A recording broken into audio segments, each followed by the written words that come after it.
नमस्कार, मैं Abhishek Raj, CEO founder Easy Way Global. आप लोगों ने सेफ्टी चैप्टर पढ़ा, काफ़ी बच्चों ने अच्छे से पढ़ा, रिस्पांस काफ़ी अच्छा दिया। आप सभी को तहे दिल से शुक्रिया कि आप लोगों ने इतना सारा प्यार दिया। और जब सेफ्टी का लेक्चर कंप्लीट हुआ था, मैंने बोला था कि आपको ऑनलाइन प्रैक्टिस सेट देना होगा। बहुत सारे बच्चे प्रैक्टिस सेट दिए थे, उनमें से कुछ बच्चों का मैंने स्क्रीनशॉट यहाँ पर दिखा रहा हूँ। एक पेज में जितने बच्चे आ गए उनका स्क्रीनशॉट है, और भी बहुत सारे बच्चे हैं। सबका नाम नहीं ले सकते क्योंकि संख्या ज़्यादा है। और सेफ्टी का जो लेक्चर था, 3 लेक्चर था। इन तीनों लेक्चर को अगर आप अभी तक नहीं देखे हैं तो डिस्क्रिप्शन बॉक्स में हम तीनों लेक्चर का लिंक डाल देंगे, आप देख लीजिएगा।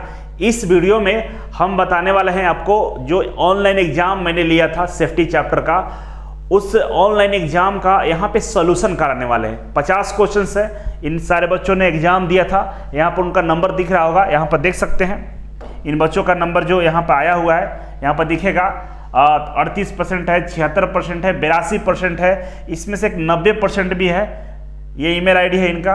और इसमें 90 में 92% यहाँ पे है। विद्यानंद करके है, इनका 92% है। मतलब काफ़ी बच्चों का अच्छा नंबर है, काफ़ी बच्चों का बहुत कम है। जैसे यहाँ पर देखेंगे रविंदर का यहाँ पर 2% है।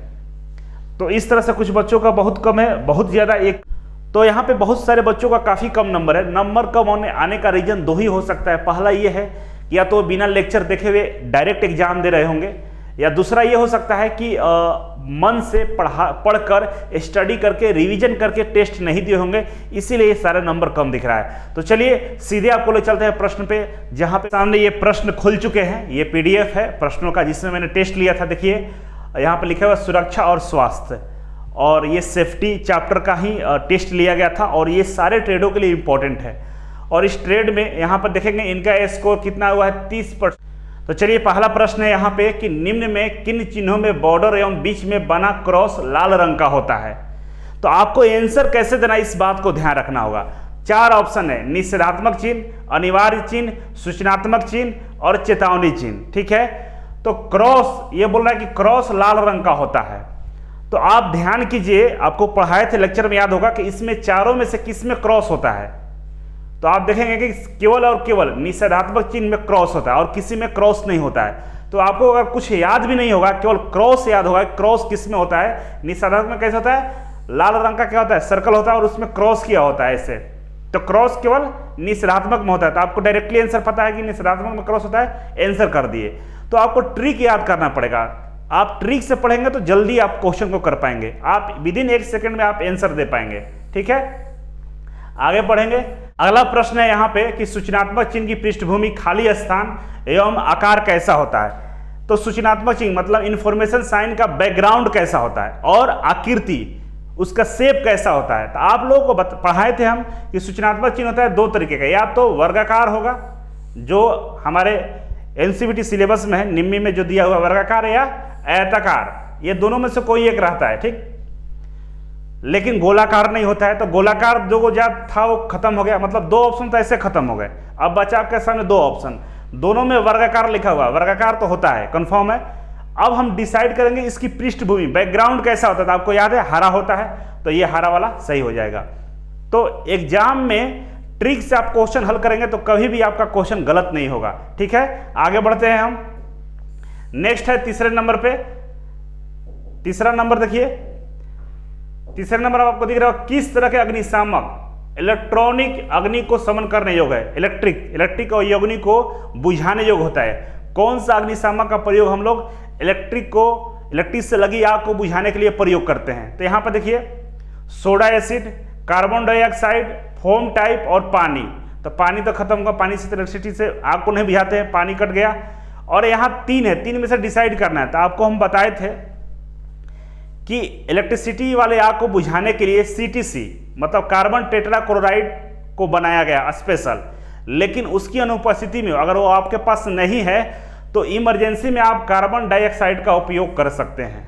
आपने मेरा लेक्चर देखोगे, उसमें मैंने बताया है। क्योंकि देखिए इसमें CTC कहीं नहीं दिया हुआ है, तो आपके पास कोई ऑप्शन बचता ही नहीं है। टेबल भी मैंने दिखाया था, वहाँ पे टेबल में सारे टाइप के आग को बुझाने के लिए अग्निशामक को बताया था। उसमें आप देखेंगे तो कार्बन डाइऑक्साइड होगा जो क्लास D के आग को बुझा सकता है।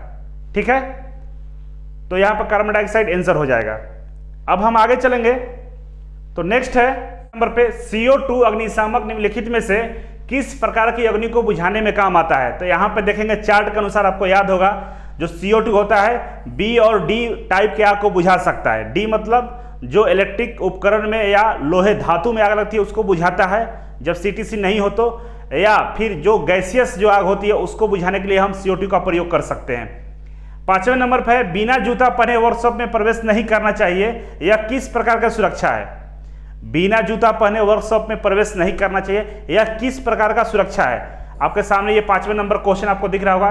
तो किस प्रकार का सुरक्षा, थोड़ा सा ध्यान लगाएंगे आप लोग तो पता चल जाएगा। देखिए यहाँ पे 4 ऑप्शन है, आपको नहीं समझ में आ रहा है कि कैसे आंसर करना है तो समझिए।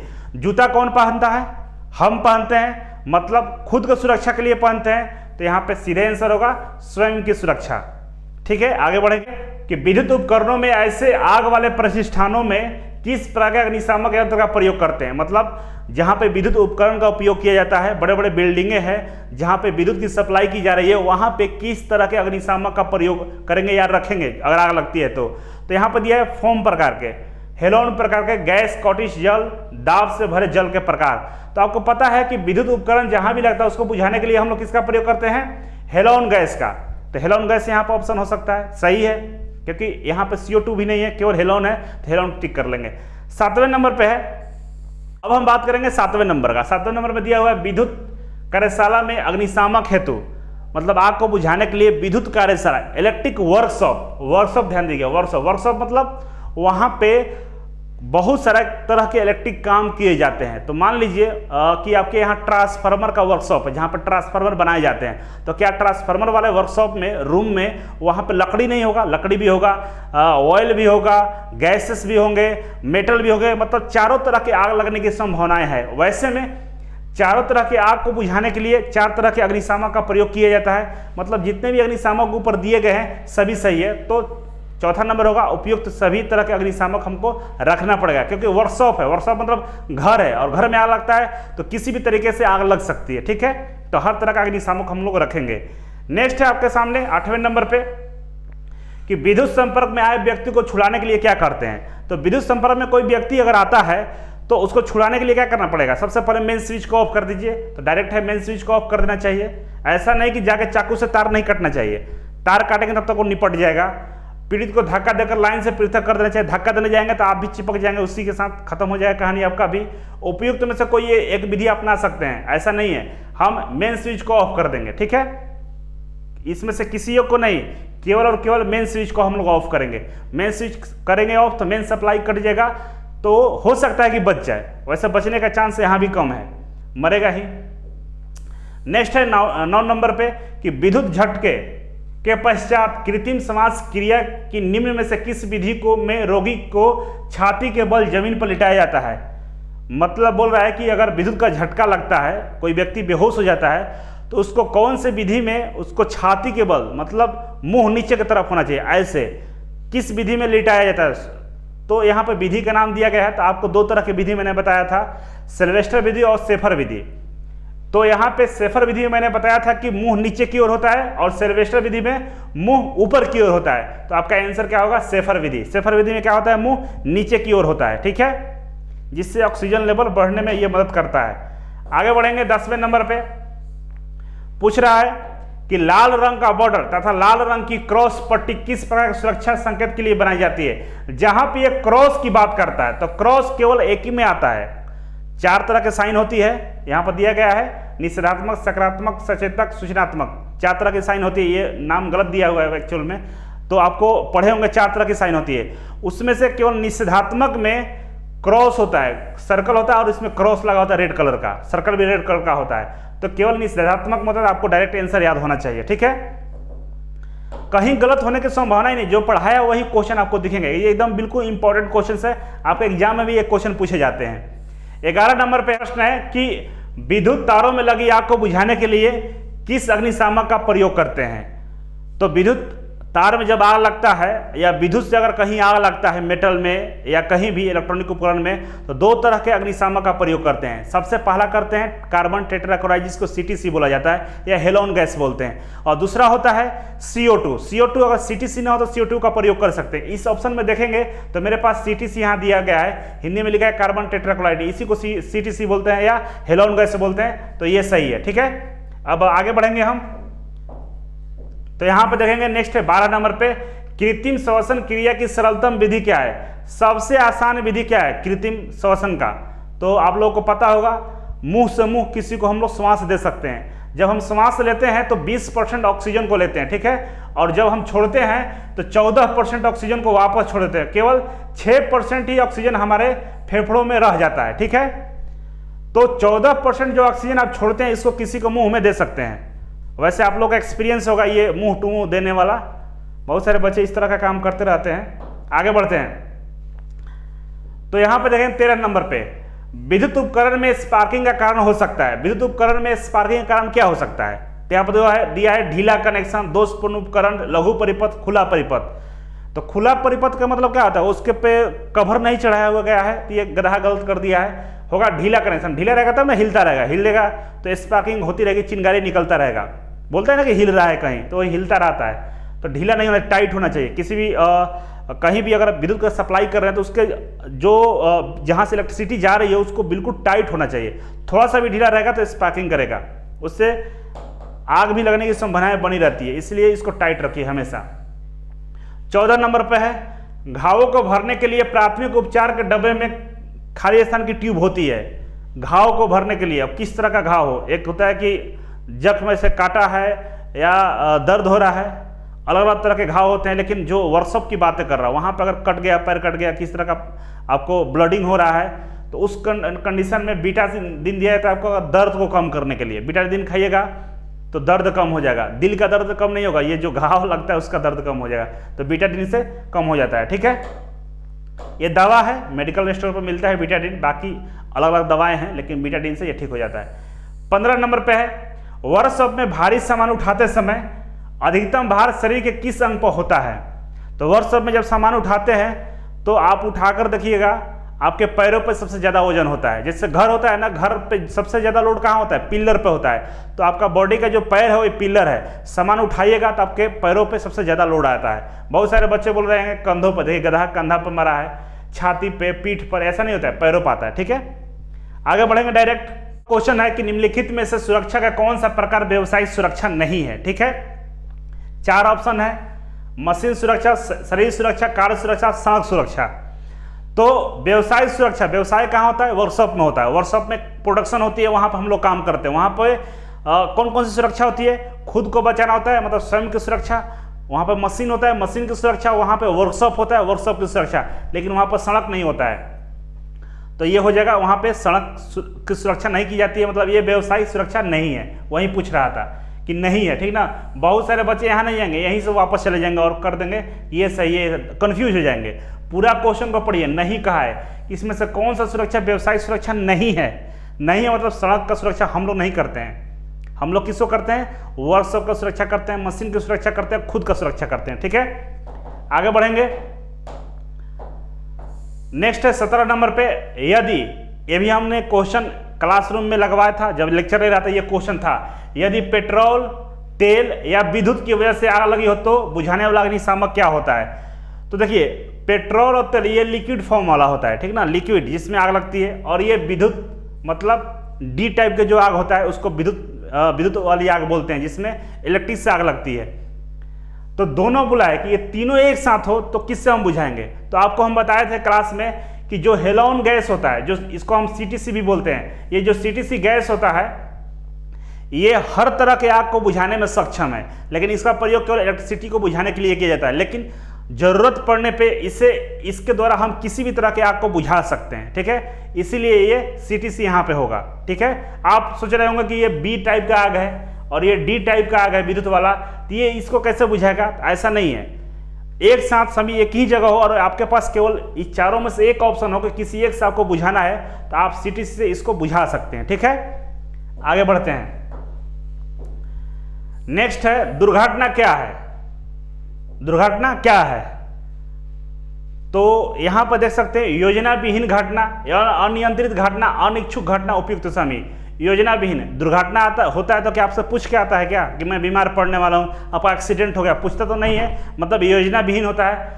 और अनियंत्रित, उसे रोक भी नहीं सकते हैं, अगर रोकते तो दुर्घटना हो ही नहीं सकता था, और दुर्घटना होने वाला होगा तो उसको रोक भी नहीं सकते हैं। और अनिच्छुक घटना, कोई चाहता है क्या कि हम मर जाएं, ऐसा तो होता नहीं है, मतलब आपके इच्छा के विरुद्ध जो चीजें होती है उसको दुर्घटना बोलते हैं, ये भी सही है, मतलब उपयुक्त सभी। दुर्घटना क्या है? योजना विहीन घटना है, अनिच्छुक घटना है और अनियंत्रित घटना है जो आप नियंत्रण नहीं कर सकते हैं। ठीक है, आगे बढ़ेंगे तो आगे दिया हुआ आग का संयुक्त रूप क्या है?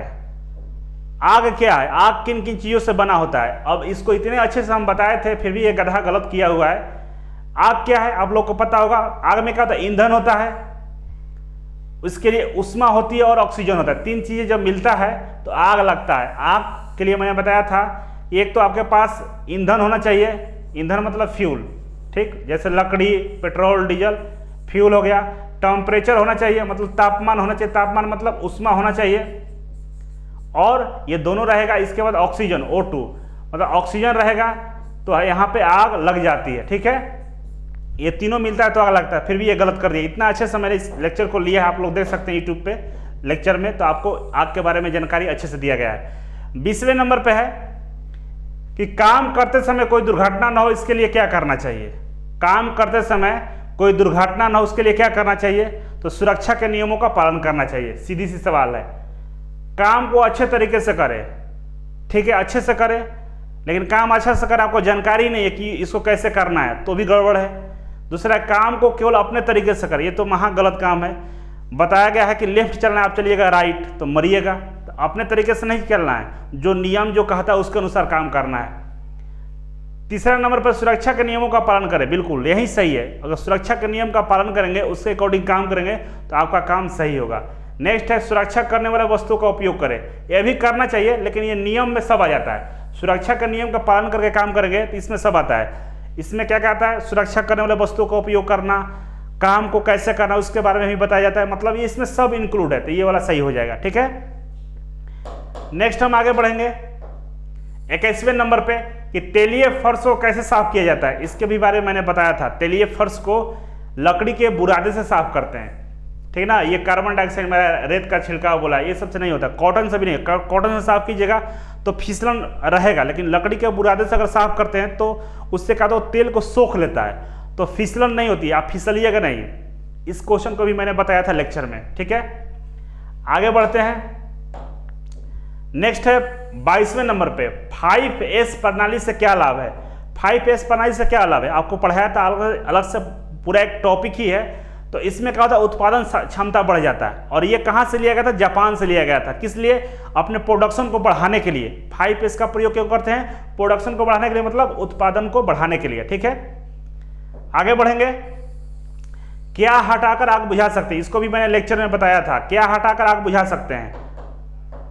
तो हम यहाँ पे ईंधन को हटाकर आग बुझा सकते हैं। आपको बताया था कैसे ये होगा आंसर, आप जाकर लेक्चर में देखिएगा, आपको समझ में आ जाएगा। बहुत सारे बच्चों को लगेगा कि ऑक्सीजन हटा देंगे, ऑक्सीजन हटा सकते हैं। अगर आपके घरों में आग लगी हो तो ऑक्सीजन हटाना पॉसिबल है? नहीं पॉसिबल है। उसमें टेम्परेचर तो हट नहीं सकता, टेम्परेचर ऑलरेडी पहले से है। इसके अलावा एक ही ऑप्शन बचता है, ईंधन को हटा सकते हैं। आग तो लगा ही है, आग का कोई मतलब ही नहीं है। ईंधन को हटा के हम लोग आग को बुझा सकते हैं। जैसे मान लीजिए आपके इस रूम में ये मान लीजिए बोतल, इसमें आग लग गया है, तो और बाकी यहाँ जो चीज़ें उसको हटा देंगे, इसमें आग लग के आग बुझ जाएगी। ठीक है, इसीलिए इस ईंधन को हटाकर हम लोग आग को बुझा सकते हैं। आगे बढ़ेंगे 24 नंबर पे है फोम एक्सटिंग्विशर के पहचान के लिए कौन सा निशान बने होते हैं। इसको भी मैंने बताया था कि फोम एक्सटिंग्विशर के पहचान के लिए क्या होता है, उस पर भूरे रंग का हाथ का चिन्ह बनना होता है। उस सिलेंडर पर क्या होता है, भूरे रंग का हाथ का चिन्ह बना रहता है। ठीक है, और पीले रंग का हाथ का चिन्ह किससे बना रहता है? सोडा वाले पे। दो को बताया था आपको, एक था फोम और एक था सोडा। एक पे बना होता है भूरा और एक पे पीला। तो इस पे का फोम वाला पे क्या होता है? भूरे रंग का। जस्ट इसके बाद वो भी प्रश्न है यहाँ पे, देखिए यहाँ पे सोडा एक्सटिंग्विशर के पहचान के लिए कौन सा निशान बना होता है? सोडा के लिए क्या होता है यहाँ पे? पीला, पीला हाथ का चिन्ह बना होता है। ठीक है, आगे बढ़ेंगे 26 नंबर पे देखेंगे यहाँ पे कि 5S पद्धति में कौन सी भाषा में शब्द लिया गया है। 5S पद्धति है, कौन सी भाषा शब्द लिया गया है, जापानी भाषा से लिया गया है, क्योंकि जो 5S का आविष्कारक कौन था, जापान था। इसके बारे में आपको मैंने बताया था। ये स्पीड मैं करा रहा हूँ इसलिए क्योंकि 50 क्वेश्चन है, एक ही वीडियो में कवर कर देंगे, इसके लिए मैं 23 में करा रहा हूँ। लेकिन अगर आप क्लासरूम में रहेंगे, आप मेरे यहाँ पे ऑफलाइन क्लास करेंगे तो बिल्कुल आराम से आपसे डिस्कस करके हम कराते हैं। लेकिन क्योंकि मैंने इस सारे चीज़ को पढ़ाया है तो मुझे नहीं लगता कि आपको ज़्यादा कन्फ्यूजन होगा अगर आप लेक्चर देख लेंगे तो। ठीक है, आगे बढ़ते हैं। 5S पद्धति में शीशो शब्द का हिंदी अनुवाद क्या है, इसका भी मैंने बताया था। शीशो मतलब चमक होता है, और भी उसमें 5 वर्ड थे, ठीक ना। 5 वर्ड में एक शीशो होता है, शीशो मतलब चमक होता है, ठीक है। 28वें नंबर पर है, व्यक्तिगत सुरक्षा उपकरण के अंतर्गत रक्षा करने के लिए कौन कौन सी वस्तुएं आती है। तो व्यक्तिगत सुरक्षा, खुद का सुरक्षा करने के लिए कौन कौन से वस्तुओं का प्रयोग करते हैं, कौन बताएगा।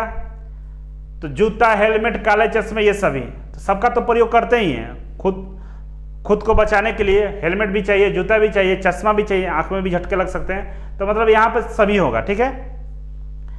29 नंबर पे, अग्निशामक पात्र किस धातु के बने होते हैं। अग्निशामक जो होता है किस धातु का बना होता है, तो आपको बता दें यहाँ पे कि पीतल का बना होता है। ये तो लेक्चर में नहीं बताया था, लेकिन यहाँ पे आप देख लीजिए, याद कर लीजिएगा, पीतल का बना होता है। जो अग्निशामक होता है किसका बना होता है, पीतल का बना होता है।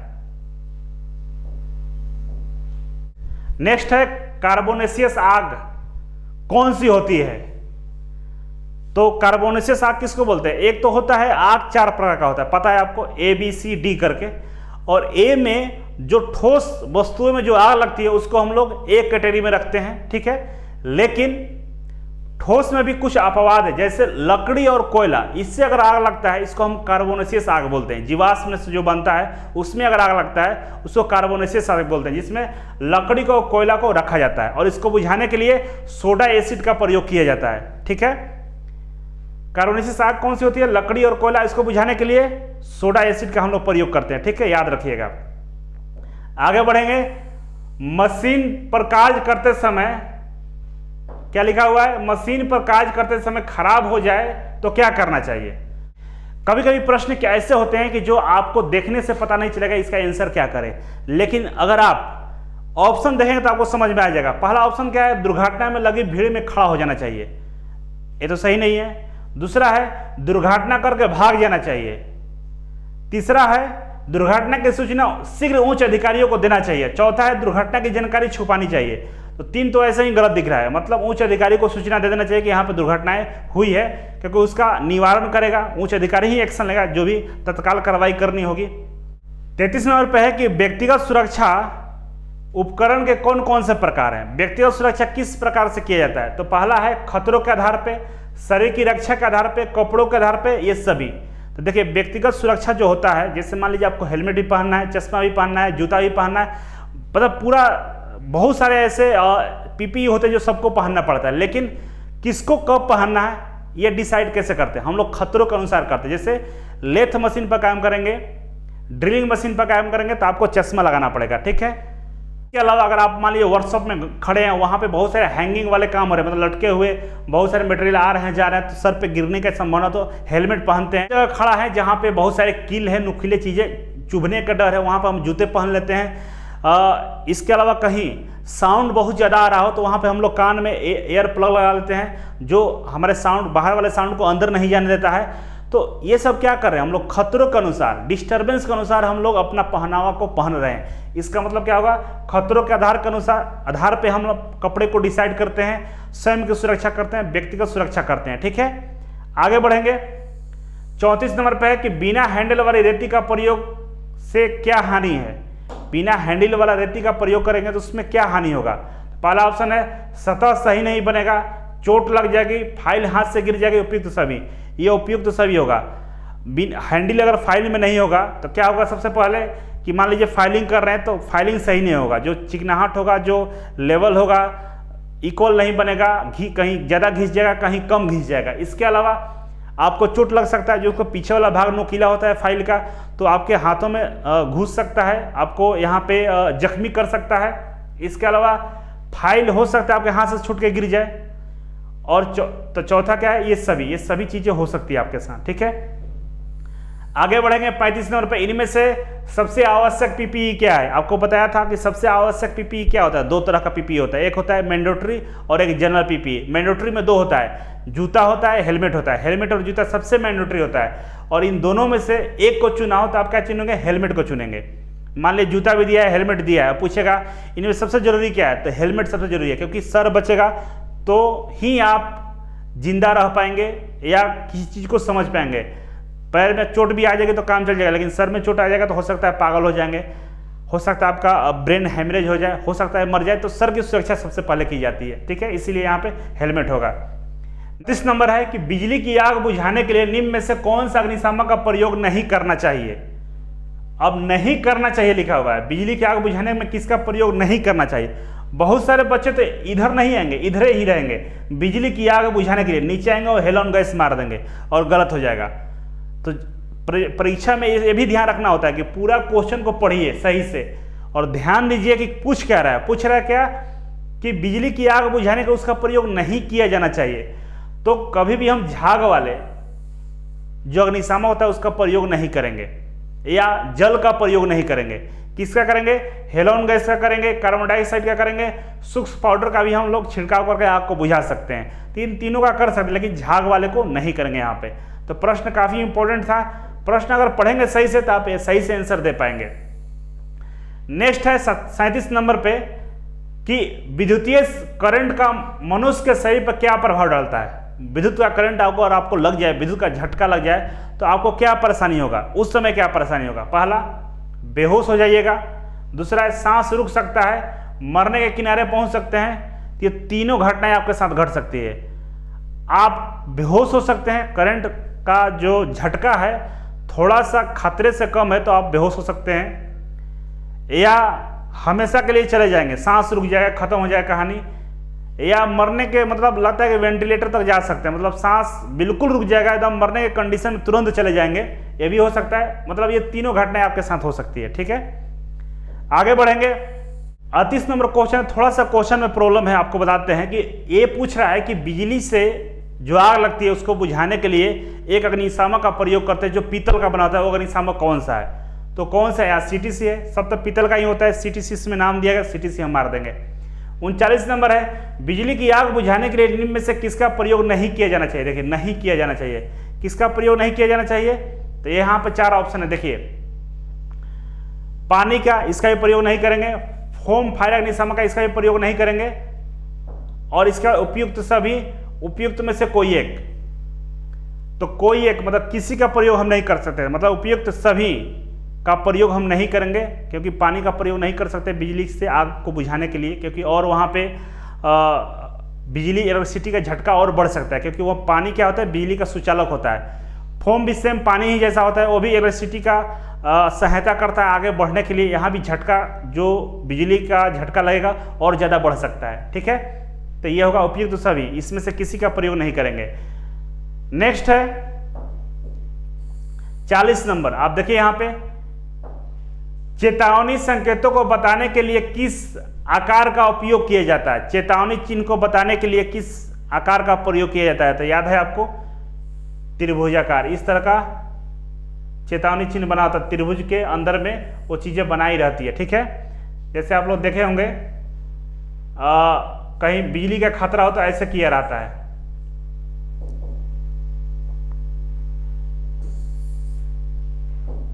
जैसे आप लोग देखे होंगे कहीं बिजली का खतरा हो तो उसको आप देखेंगे ऐसे ऐसे करके ऐसे किया रहता है, मतलब यहाँ पे बिजली का खतरा है तो ये चेताया जाता है कि भाई यहाँ पर मत जाना, आपको झटका लग सकता है। तो त्रिभुजाकार होता है, आंसर यहाँ पर दिया गया है, ठीक है। आगे बढ़ेंगे 41 नंबर पे, तो काटने वाले औजारों को कहाँ रखना चाहिए? काटने वाले औजारों को कहाँ रखना चाहिए? सभी औजारों से अलग, कोई भी औजार हो, अगर मार्किंग टूल हो तो मार्किंग टूल को एक जगह रखेंगे, मार्किंग टूल की जगह पे। अगर कटिंग टूल हो तो कटिंग टूल को एक जगह रखेंगे, कटिंग टूल की जगह पे। हैंड टूल हो तो हैंड टूल को एक जगह रखेंगे, सबको अलग अलग कैटेगरी में रखना चाहिए, इसलिए यहाँ पे लिखा है सभी औजारों से अलग, ठीक है। एक प्रकार का औजार को एक जगह ही रखना चाहिए, ठीक है। आगे बढ़ते हैं। विद्युत का झटका लगने का मुख्य कारण क्या है? वोल्टेज है, धारा है, प्रतिरोध है, इसमें से कोई नहीं। तो मुझे एक भोजपुरी का गाना याद आ रहा है, आप लोग इसे दिल पे नहीं लेंगे, बता दे रहे हैं, आपको याद रहेगा। कि भोजपुरी वाले भी अलग अलग तरह के, मतलब हर टॉपिक पर गाना बना दिया। ऐसा कोई टॉपिक नहीं बचा है जिस पे भोजपुरी में गाने ना बने हो। मतलब भोजपुरी गाना अपने परिवार के साथ बैठ कर नहीं सुन पाएंगे। मतलब भोजपुरी को बर्बाद कर दिया है। आज से पहले भिखारी ठाकुर के ज़माने में इस तरह का भोजपुरी नहीं था, लोग सुनते थे अपने परिवार के साथ बैठ कर, लेकिन आज नहीं है। ये लोग को सब पता होता है, बम टाइम बम हिया, इलेक्ट्रिसिटी झटका मारे ले, मतलब दुनिया भर के। जैसे एक गाना है भोजपुरी का ही है, बहुत फेमस हुआ था, मतलब उस समय का हिट गाना ये ससुरा बड़ा पैसा वाला मूवी आया था, उसमें मनोज तिवारी का गाना है कि ये लड़की ही हाई वोल्टेज वाली करंट मारे ले। अब लड़की हाई वोल्टेज की और करंट भी मार रही है, बताइए। मतलब लड़कियों में करंट और वोल्टेज कहाँ से आता है भाई? और समझ सकते हो, उसको नॉलेज है कि भाई कभी भी करंट मारता है, वोल्टेज नहीं मारता है। ये नहीं गया कि लड़की हाई करंट वाली वोल्टेज मार ले, नहीं, ये लड़की हाई वोल्टेज वाली करंट मार ले। समझ लीजिए, वोल्टेज नहीं, वोल्टेज से नहीं लगता है। किससे झटका लगता है? करंट से लगता है। करंट मतलब धारा, तो आपको धारा से झटका लगता है, इसीलिए वो गाना में बताया कि हाई वोल्टेज वाली करंट मार ले, मतलब झटका मारते हैं। किसका? करंट का। ठीक है, आगे बढ़ते हैं। 43 नंबर पर क्या है? भारी वस्तुओं को उठाते समय रखा जाता है, क्या ध्यान रखा जाता है? पहला है वजन उठाते समय इतना झुके कि पीठ सीधा रहे, मतलब इतना मत झुक जाइए कि उसी पर गिर जाइए। ठीक है, कहा भी जाता है कि किसी के सामने इतना ही झुकिए कि वो आपका, मतलब समझ गए। तो अगला ऑप्शन है कि वजन उठाते समय टांगों को सीधा रखें, और टांग ऐसे फैला दिए हैं और झुक रहे हैं तो टांग में लगेगा हावड़ा ब्रिज हो गया है। ठीक ना, ऐसा नहीं करना चाहिए आपको, ऐसे सीधा खड़ा होकर झुकना चाहिए, और टांग सीधा रखेंगे तो वजन आपके टांगों पर आता है, तो लिफ्ट कर पाएंगे। ठीक है, अगला ऑप्शन है वजन उठाते समय वजन के अनुसार ही रस्सी का प्रयोग करें।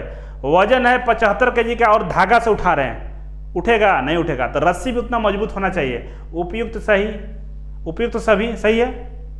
ये तो बहुत इजी क्वेश्चन है, इस पर कोई भी गलती कर देते हो, कदा ये गलती किया हुआ है। मतलब इतना इजी क्वेश्चन क्यों गलत होता है? क्योंकि आप सोचते नहीं, आपके यहाँ थॉटिंग नहीं होता है। सारा चीज सोचिए किताब में, नोट्स में मिल जाएगा। अब ये चीज बताने वाला है, ये नोट्स में मिलेगा कहीं? कॉमन सेंस भी लगाना होता है, आप प्रश्न को पढ़ते नहीं है सही से। 44 नंबर क्वेश्चन है, इसको भी गधा गलत किया है। देखो, इस क्वेश्चन को समझने वाला क्वेश्चन है। देखो यहाँ पे क्या लिखा हुआ है? विद्युत आघात का परिणाम किस पर निर्भर करता है? विद्युत का झटका अगर आपको लगता है तो उसका जो परिणाम होगा, आप मरेंगे कि जिंदा रहेंगे, किस पर निर्भर करेगा? पहला ऑप्शन है शरीर से होकर बहने वाले करंट पे। आपके शरीर से कितना करंट गया है? अगर 12 वोल्ट जाएगा तो आपको कुछ नहीं होगा, लेकिन 12,000 वोल्ट चला जाएगा तो कहानी खत्म। तो मतलब आपके शरीर से कितना वोल्टेज जा रहा है, इस पर भी निर्भर करता है कि आप जिंदा रहेंगे कि मरेंगे। पहला ऑप्शन। दूसरा ऑप्शन, शरीर के विशेष भाग से बहने वाले करंट पे। मान लीजिए आपको किसी वायर को पकड़ लीजिए जिसमें करंट था और आपको झटका लगा, तुरंत हटा लिए, तो आपका जो झटका लगा हाथ में लेगा, हाथ से वाइब्रेट करेगा, हट जाएगा, आपको पूरे बॉडी में कुछ नहीं होगा। तो मतलब किस भाग में करंट बह रहा है उस पर भी निर्भर करता है। दूसरा, विद्युत आघात की अवधि पर, और किसी इलेक्ट्रिसिटी के वायर को आप पकड़े तुरंत छोड़ दिए तो हो सकता है आप जिंदा रह जाए, लेकिन पकड़े रहे और कुछ देर तक पकड़े रहे तो फिर कहानी खत्म। तो कितना देर तक पकड़े रहेंगे इस पर भी निर्भर करता है। मतलब सारे ऑप्शन सही है, फिर भी ये गधा गलत किया है। ठीक है, आगे बढ़ेंगे। 45 नंबर है, निम्न में से कौन सा सुरक्षा का प्रकार नहीं है? निम्न में से कौन सा सुरक्षा का प्रकार नहीं है? मतलब सुरक्षा का ये प्रकार नहीं है, कौन सा नहीं है? अपनी सुरक्षा, कार्यशाला की सुरक्षा, मशीन टूल की सुरक्षा, गतिमान मशीन पर जॉब का माप चेक करना, यही नहीं है। सुरक्षा आपको हम 3 तरह का बताए हैं। ठीक है, पहला स्वयं खुद की सुरक्षा, ये वाला, इसका मशीन की सुरक्षा और वर्कशॉप की सुरक्षा, ये चौथा अलग था। अगर आपको याद होगा तो ये क्वेश्चन आप कर पाएंगे। 2 क्वेश्चन इस पर मिल गया। इस तरह एग्जाम में आता आप गलत करते हैं, इसको भी ये गलत किया है क्योंकि पढ़ा नहीं है, बिना पढ़े एग्जाम दिया, ये सारा क्वेश्चन में इसका गलत है। नेक्स्ट है, किसी स्थान पर लकड़ी, कोयला, गत्ते इत्यादि से आग लगी हो तो निम्न में से किस अग्निशामक का प्रयोग करेंगे? आपको बताए थे कि जो जीवाश्म होते हैं, लकड़ी, कोयला होता है, इत्यादि से आग लगता है तो हम इसको सोडा एसिड जो अग्निशामक है उसका प्रयोग करते हैं बुझाने के लिए। ये ठोस ईंधन है, ये क्लास A की आग है, लेकिन बुझाने के लिए इसका प्रयोग किससे करेंगे? सोडा एसिड का करेंगे, पानी का प्रयोग नहीं करेंगे। स्पेशल टाइप है ये, ठीक ना, ये स्पेशल टाइप है और इसको बुझाने के लिए स्पेशल टाइप सोडा एसिड आता है। ठीक है, नेक्स्ट है 47 नंबर, चेतावनी चिन्ह, वार्निंग साइन की आकृति कैसी होती है? वार्निंग साइन की आकृति कैसी होती है? तो त्रिभुजाकार होती है। ये प्रश्न था। नेक्स्ट प्रश्न है यहाँ पे, किस सुरक्षा चिन्ह का आकार गोल, रंग नीला तथा चिन्ह सफेद रंग का होता है? ऑप्शन में आपके पास है चेतावनी चिन्ह, सूचना चिन्ह, आदेशात्मक, निषेधात्मक। तो ये आदेशात्मक होता है, ये मैंडेटरी साइन होता है। आवश्यक चिन्ह, इसको ही आवश्यक चिन्ह बोलते हैं। इसको ही हम क्या बोलते हैं? आवश्यक चिन्ह बोलते हैं, या मैंडेटरी साइन बोल सकते हैं। ये आदेश देता है कि ये करना है आपको, ठीक है। तो ये वाला सही होगा, ठीक है। आपको अगर चिन्ह पढ़े होंगे तो आपको याद भी होगा। 49 नंबर पे है कि किस सुरक्षा चिन्ह का जो आकार होता है त्रिभुजाकार होता है और बॉर्डर एवं रंग काले संकेत के होते हैं? तो आप लोग को पता ही होगा कि केवल एक है जिसमें चेतावनी दी जाती है, वो त्रिभुजाकार का आकार का होता है, ठीक है। और लास्ट और आखिरी प्रश्न यहाँ पे है कि किस प्रकार के आग पर पानी का प्रयोग नहीं करना चाहिए? वो कौन सा आग है?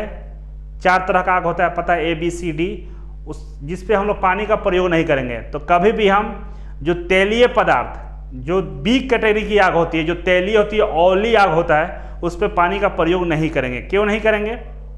क्योंकि अगर उस पर पानी का प्रयोग करेंगे तो तेल हल्का होता है, तेल ऊपर आ जाएगा और पानी नीचे चला जाएगा, आग और फैल सकता है। इसके बारे में भी आपको हम बताए थे क्लास लेक्चर में। तो इस तरह से ये बी नंबर सही है।